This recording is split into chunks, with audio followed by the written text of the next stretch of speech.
Senator Sanders. Good evening. I am running for President of the United States because it is too late for establishment politics and establishment economics. I'm running for president because our economy is rigged, because working people are working longer hours for lower wages, and almost all of the new wealth and income being created is going to the top 1%. I'm running for president because I'm going to create an economy that works for working families, not just billionaires. I'm running for president because we have a campaign finance system which is corrupt, where billionaires are spending hundreds of millions of dollars to buy candidates who will represent their interest rather than the middle class and working families. I'm running because we need to address the planetary crisis of climate change and take on the fossil fuel industry and transform our energy system away from fossil fuel to energy efficiency and sustainable energy.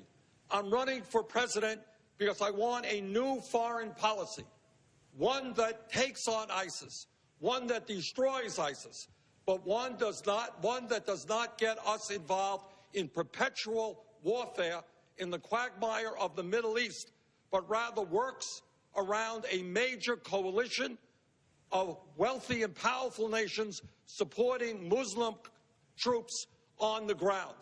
That's the kind of coalition we need, and that's the kind of coalition I will put together. Senator Sanders, thank you, and thank you all.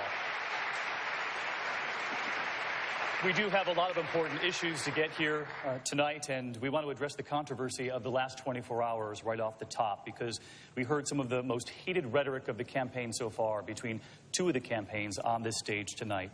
Senator Sanders, you fired a campaign staffer. You have sued the Democratic National Committee.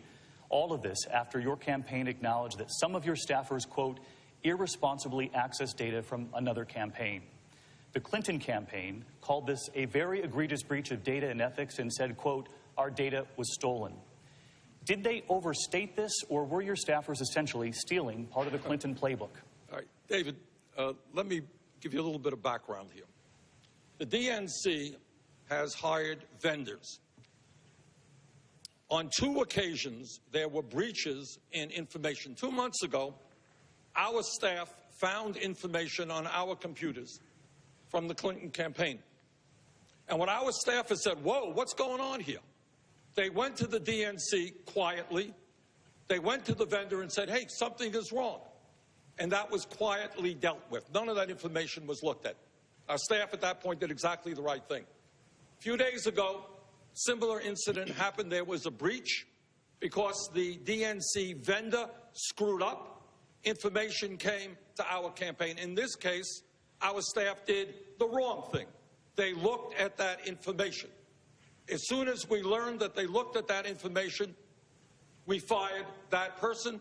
We are now doing an independent internal investigation to see who else was involved. Thirdly, what I have a real problem with, and as you mentioned, this is a problem. I recognize it is a problem. But what the DNC did arbitrarily, without discussing it with us, is shut off our access to our own information, crippling our campaign. That is an egregious act. I'm glad that late last night that was resolved.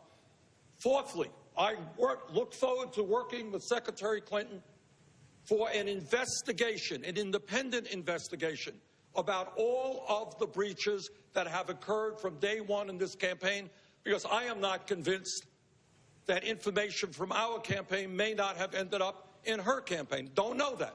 But we need an independent investigation, and I hope Secretary Clinton will agree with me for the need of that. Last point. When we saw the breach 2 months ago, we didn't run into the media and make a big deal about it.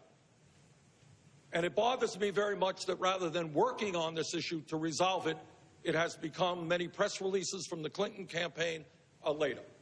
But, Senator, you do mention the DNC, the vendor, but you said of your staff that they did the wrong thing. Absolutely. So does Secretary Clinton deserve an apology tonight? Yes, I apologize. Secretary Clinton, do you accept? not only do I apologize to Secretary Clinton, and I hope we can work together on an independent investigation from day one, I want to apologize to my supporters. This is not the type of campaign that we run. And if I find anybody else involved in this, they will also be fired. Let me agree with Governor O'Malley and let me agree with Secretary Clinton. You know, we had this incident before, Secretary, remember, with your famous emails, right? And what I said, and I think what Governor O'Malley is saying, and I hope you say, is when the middle class of this country is disappearing, when we have massive income and wealth inequality, when we're the only major country on earth not guaranteeing health care to all people, all of the issues that the governor talked about, the secretary talked about, those are the issues, media notwithstanding. Those are the issues that the American people want discussed. I hope those are the issues we'll discuss. Senator Sanders, that I do want to go to Senator Sanders because the concern going into Christmas is significant, as you know.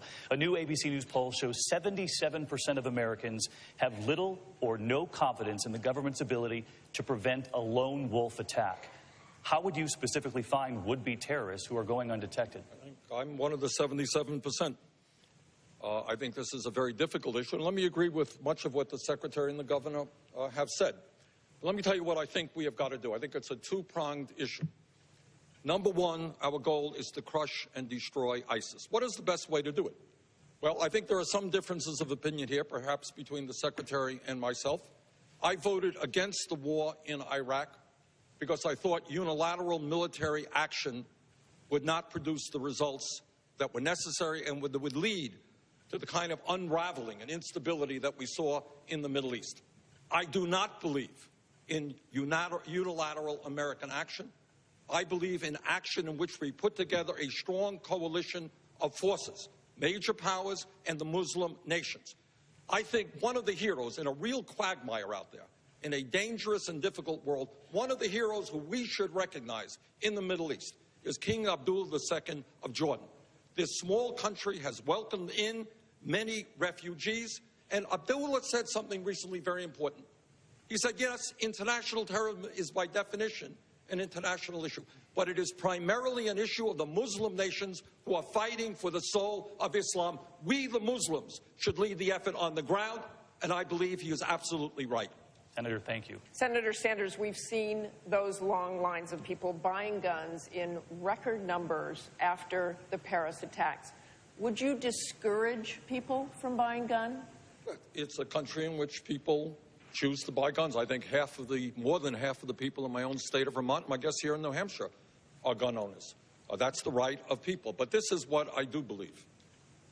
I believe that when we have some 300 million guns in this country, I believe that when we have seen these horrific mass killings, not only in San Bernardino, but in Colorado and movie theaters in Colorado, I think we have got to bring together the vast majority of the people who do, in fact, believe in sensible gun safety regulations. For example, talking about polls, poll recently came out. Overwhelming majority of the American people say we should strengthen the instant background check.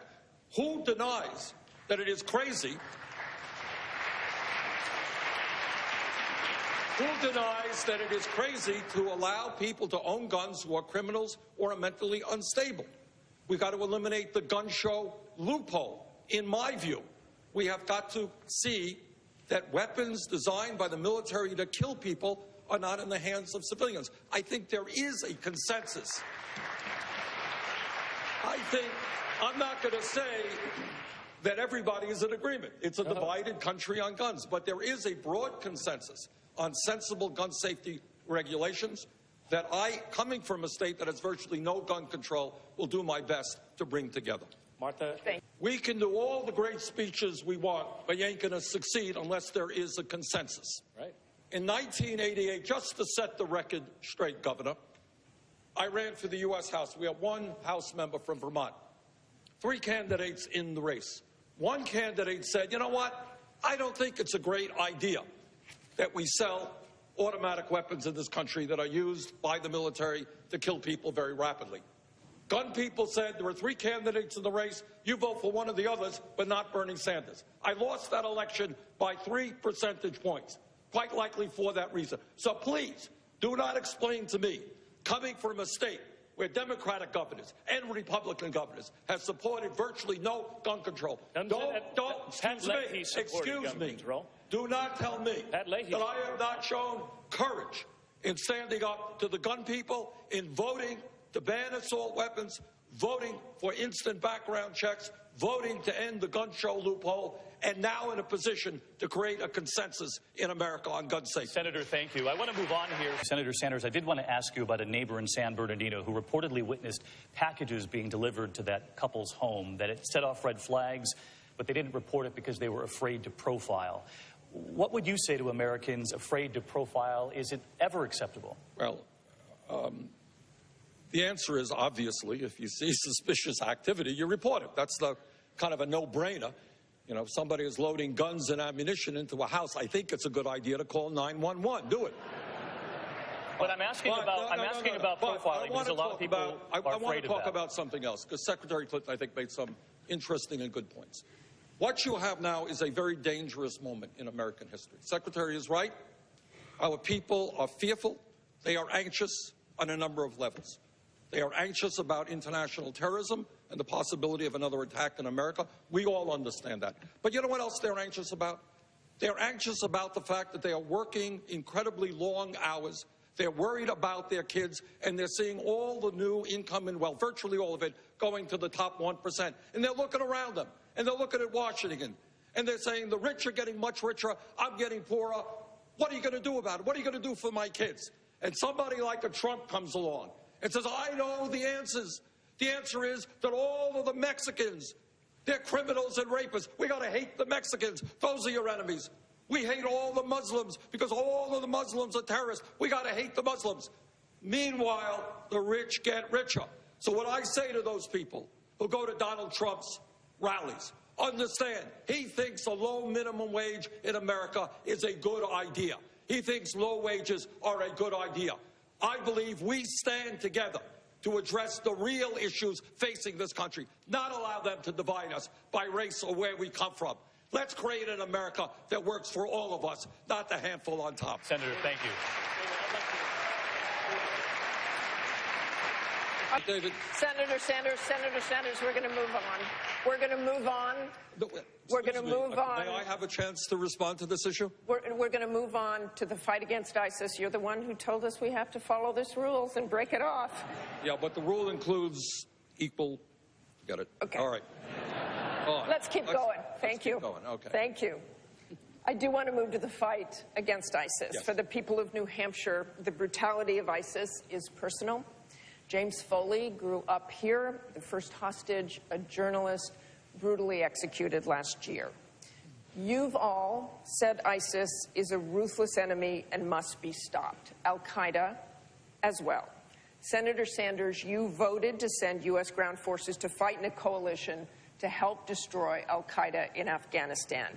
Can you then explain why you don't support sending U.S. combat troops to join a coalition to fight ISIS? And I also voted and helped lead the effort against the war in Iraq, which will go down in history as one of the worst foreign policy blunders in the history of our country. I voted against the first Gulf War, which set the stage, I believe, for the second Iraq war.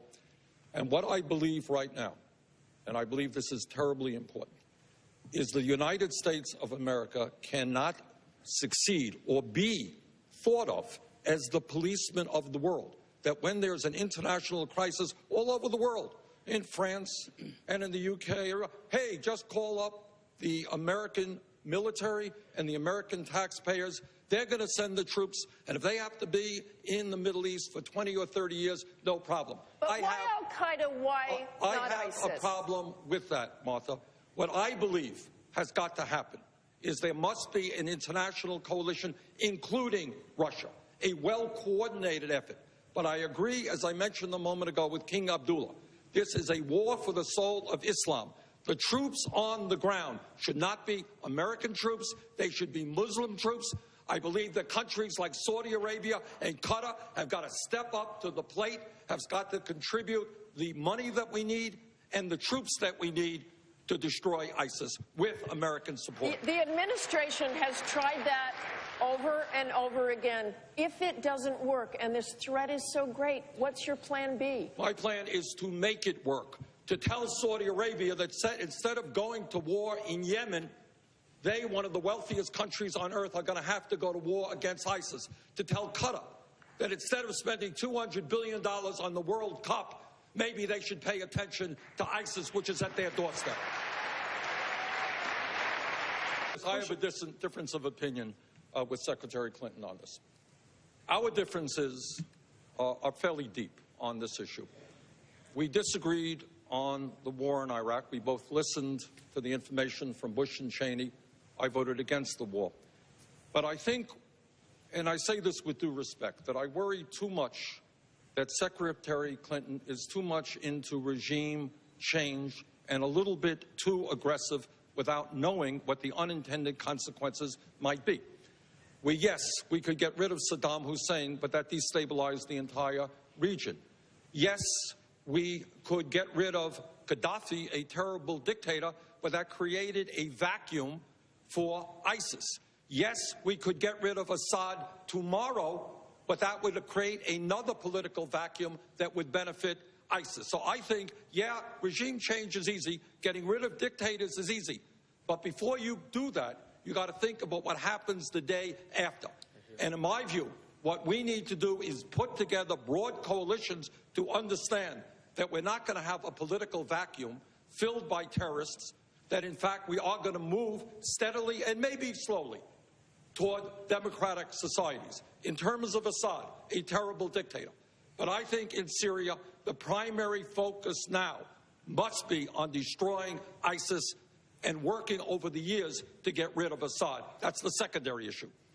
Senator Saunders, the last word on this. The United States must lead, but the United States is not the policeman of the world. The United States must not be involved in perpetual warfare in the Middle East. The United States, at the same time, cannot successfully fight Assad and ISIS. ISIS now is the major priority. Let's get rid of Assad later. Let's have a democratic Syria. But the first task is to bring countries together to destroy ISIS. Senator Sanders, thank you. When we come, Senator Sanders, this question goes to you first anyway.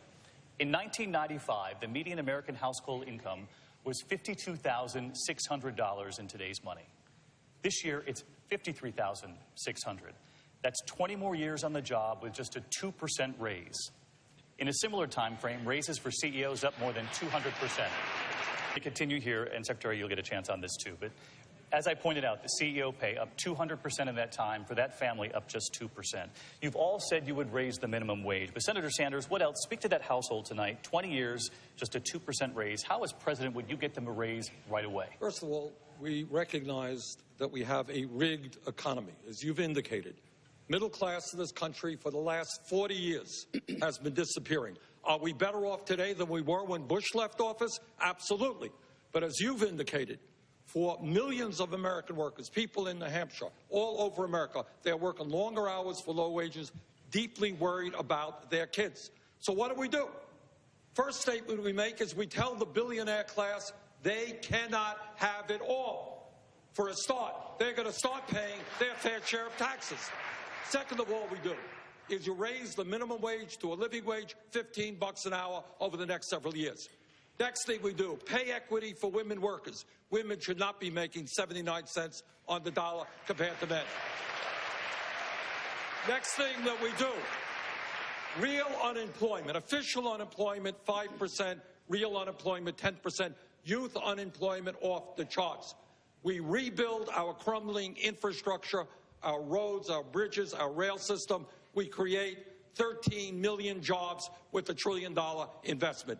Furthermore, in a competitive global economy, it is imperative that we have the best educated workforce in the world. That is why I'm going to have a tax on Wall Street speculation to make certain that public colleges and universities in America are tuition free. Senator Sanders, thank you.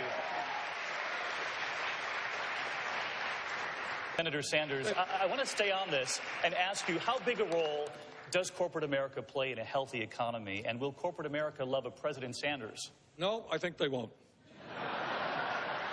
So Hillary and I have a difference.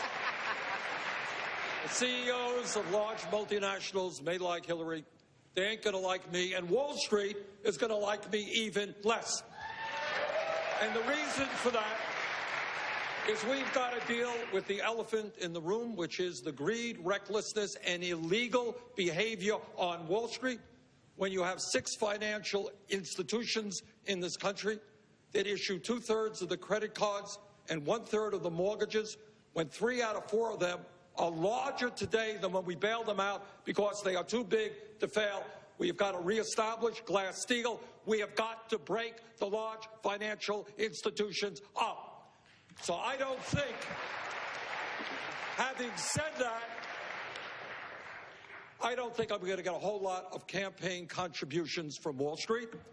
I don't have a super PAC. I don't want campaign contributions from corporate America. And let me be clear. While there are some great corporations creating jobs and trying to do the right thing, in my view, and I say this very seriously, the greed of the billionaire class, the greed of Wall Street is destroying this economy and is destroying the lives of millions of Americans. We need an economy that works for the middle class, not just a handful of billionaires, and I will fight and lead to make that happen. Senator, thank you. I want to take this question to Governor Secretary Clinton, I don't have a super PAC. I don't get any money from Wall Street. You have gotten a whole lot of money over the years from Wall Street, but most importantly, when you look at what happened in the 1990s, go to BernieSanders.com. I'll advertise my website as well. And what you'll find is that I helped lead the effort as a member of the House Financial Committee against Alan Greenspan, against a guy named Bill Clinton, maybe you know him, maybe you don't, against the Republican leadership, who all thought it would be a great idea to merge investor banks and commercial banks and large insurance companies. What a brilliant idea that would be. Go to YouTube, find out what I said to Greenspan. At the end of the day, if Teddy Roosevelt were alive today, and the governor makes a good point about trade, anti-trade, anti-monopoly activities. Wall Street today has too much political power. It has too much economic power. To get deregulated, listen to this. They spent $5 billion in lobbying and campaign contributions over a 10-year period. Senator Sanders. Wall Street is a threat to the economy. They've got to be broken up. Thank you, Senator. Senator Sanders, I want you to respond to what she was saying, but you're instead calling for single-payer health care. Exactly. Note people won't have to pay deductibles or premiums, but they will have to pay new taxes. Yes. Can you tell us specifically how much people will be expected to pay? Let me say this. As a member of the Health Education Committee that helped write the Affordable Care Act, much of what Secretary Clinton said about what we have done, among other things, ending the obscenity of this pre-existing situation is a step forward. 17 million more people have health care. It is a step forward. But this is what we also have to say. Not only are deductibles rising, 29 million Americans still have no health insurance, and millions of people can't afford to go to the doctor. Major crisis in primary health care. Here is the bottom line. Why is it that the United States of America today is the only major country on earth that does not guarantee health care to all people as a right? Why is it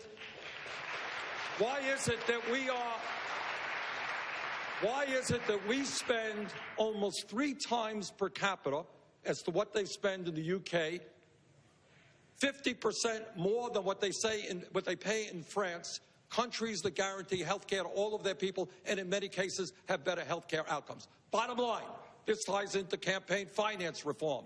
The insurance companies, the drug companies are bribing the United States Congress. We need to pass a Medicare for all single-payer system. It will lower the cost of health care for a middle-class family by thousands of dollars a year. Senator Sanders, you didn't really tell us specifically how much people will be expected to pay. But they will not be paying, Martha, any private insurance. So it's unfair to say in total. But you can't tell us a specific number. I can tell you that adding up the fact that you are not paying any private insurance, businesses are not paying any private insurance, the average middle-class family will be saving thousands of dollars a year. Okay, let's go to talk about the high cost of college education. And for that, we turn to the executive director of the New Hampshire Institute of Politics, right here at St. Anselm College, Neil Levesque. Neil? Here to New Hampshire again. As you know, this audience is filled with many St. Anselm College students, and they know that the outstanding student debt right now in America is $1.3 trillion, that private education costs have gone up in the last decade 26% and 40% for public education. So knowing that, we know that you want to make higher education more affordable. But how do you really lower the costs? Senator Sanders, you mentioned a few minutes ago that you want free tuition for public colleges. And how does that really lower the costs other than just shifting the cost to taxpayers? Well, Neil, I think we have got to work on a two-pronged approach. And your point is absolutely well taken. The cost of college education is escalating a lot faster than the cost of inflation. There are a lot of factors involved in that. And that is that we have some colleges and universities that are spending a huge amount of money on fancy dormitories and on giant football stadiums. Maybe we should focus on quality education with well-paid faculty members. And I understand that in many universities, a heck of a lot of vice presidents who earn a big salary. But bottom line is, this is the year 2015. If we are going to be competitive in the global economy, we need the best educated workforce. It is insane, to my mind, hundreds of thousands of young people today, bright, qualified people, cannot go to college because they cannot afford, their families cannot afford to send them. Millions coming out of school, as you indicated, deeply in debt. What do? My proposal is to put a speculation tax on Wall Street, raise very substantial sums of money, not only make public colleges and universities tuition free, but also substantially lower interest rates on student debt. You have families out there paying 6, 8, 10% on student debt, refinance their homes at 3%. What sense is that? So I think we need radical changes in the funding of higher education. We should look at college today the way high school was looked at 60 years ago. All young people who have the ability should be able to get a college education. She was asking about that. But Secretary Clinton is wrong. As you know, because I know you know a lot about health care, you know that the United States per capita pays far and away more than any other country. And it is unfair simply to say how much more the program will cost without making sure that people know we are doing away with the cost of private insurance and that the middle class will be paying substantially less for health care on the single payer than on the Secretary Clinton's proposal. Now this is getting to be fun. This is fun. Let me respond. Secretary Clinton. Let me respond in two ways. Number one, most important economic reality of today is that over the last 30 years, there has been a transfer of trillions of dollars from the middle class to the top 0.1% who have seen a doubling of the percentage of wealth that they own. Now, when Secretary Clinton says, I'm not going to raise taxes on the middle class, let me tell you what she is saying. She is disagreeing with FDR and Social Security, LBJ on Medicare, and with the vast majority of progressive Democrats in the House and the Senate who today are fighting to end the disgrace of the United States being the only major country on earth that doesn't provide paid family and medical leave. What the legislation is $1.61 a week. Now, you can say that's a tax on the middle class. It will provide 3 months paid family and medical leave for the working families of this country. I think, Secretary Clinton, $1.61 a week is a pretty good investment. Senator, thank you.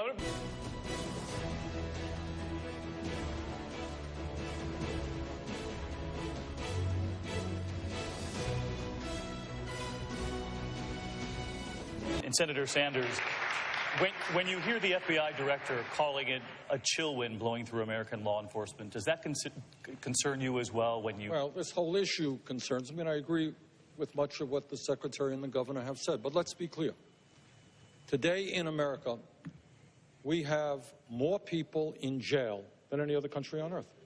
2.2 million people, predominantly African American and Hispanic. We are spending $80 billion a year locking up our fellow Americans. I think, and this is not easy, but I think we need to wage a major effort to come together as a country and end institutional racism. We need major reforms of a very broken criminal justice system. Now, what does that mean? Well, for a start, it means that police officers should not be shooting unarmed people, predominantly African Americans.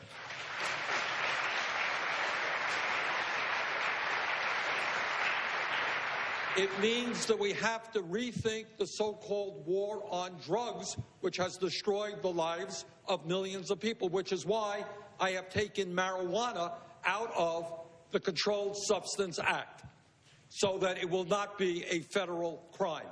That is why we need to make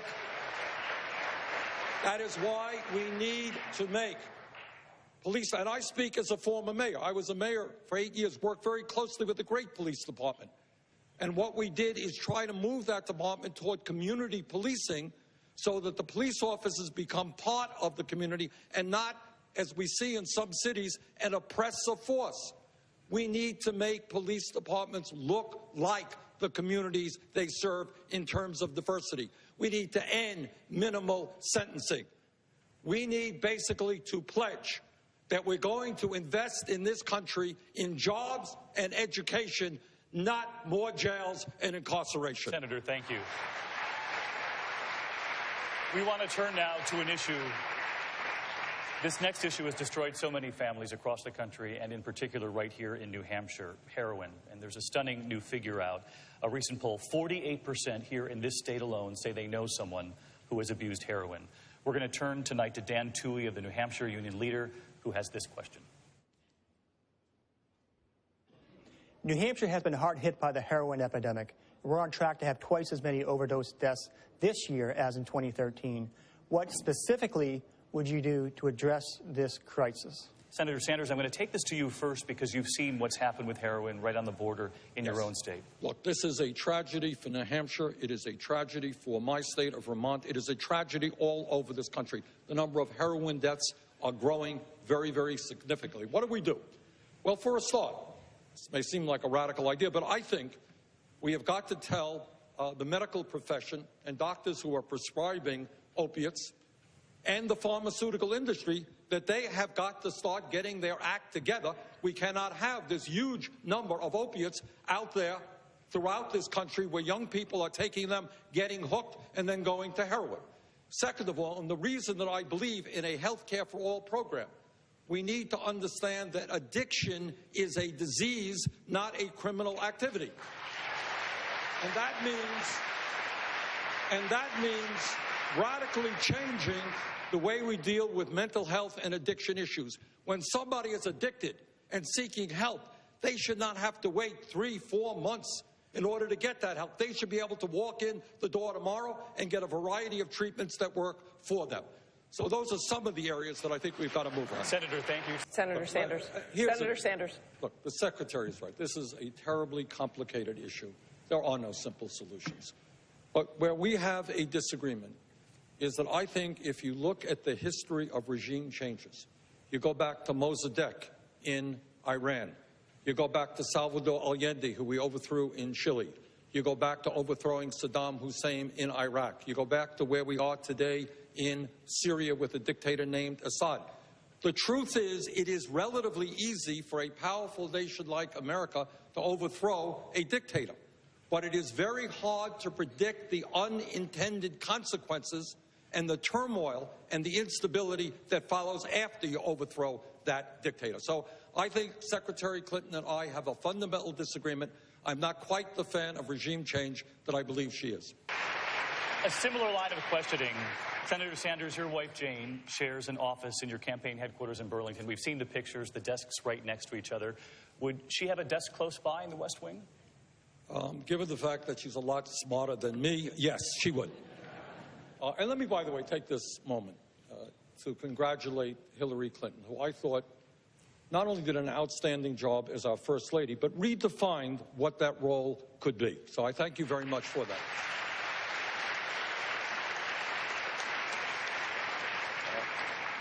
My wife, Jane, has been, way back when, before I knew her, a foster parent. Many, many kids came into her home and received the kind of love that they desperately needed, and she turned around many lives.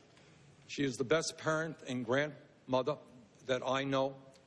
She has devoted her life. When I was mayor of the city of Burlington, actually when I first met her, we started a youth office, which started after-school programs for kids, started a child care center, started a youth newspaper. We got the kids involved in a whole lot of issues. She led that effort.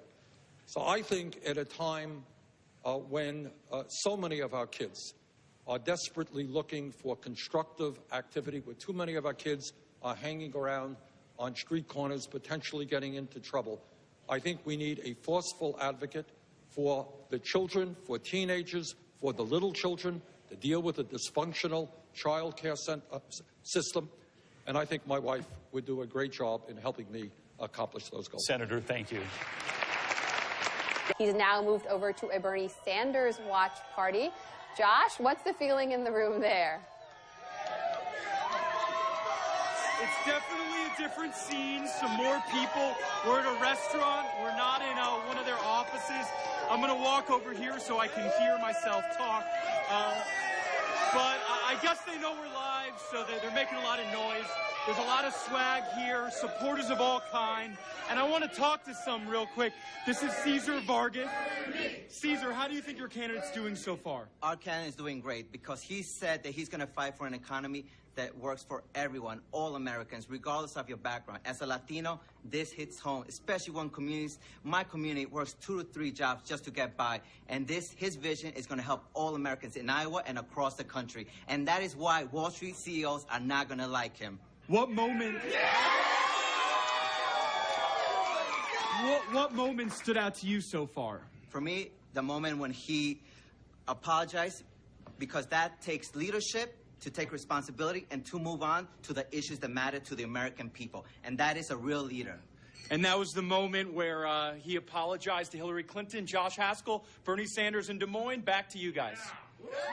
And it's time for closing statements. We began in alphabetical order, so we'll reverse the order at the end and begin with you, Senator Sanders. Well, thank you very much for hosting this debate.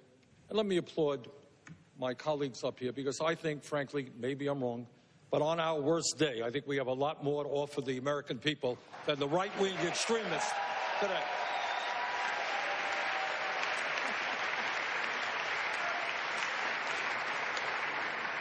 My father came to this country from Poland at the age of 17 without a nickel in his pocket, which sparked my interest in the need for immigration reform, because I know what it's like to be the son of an immigrant.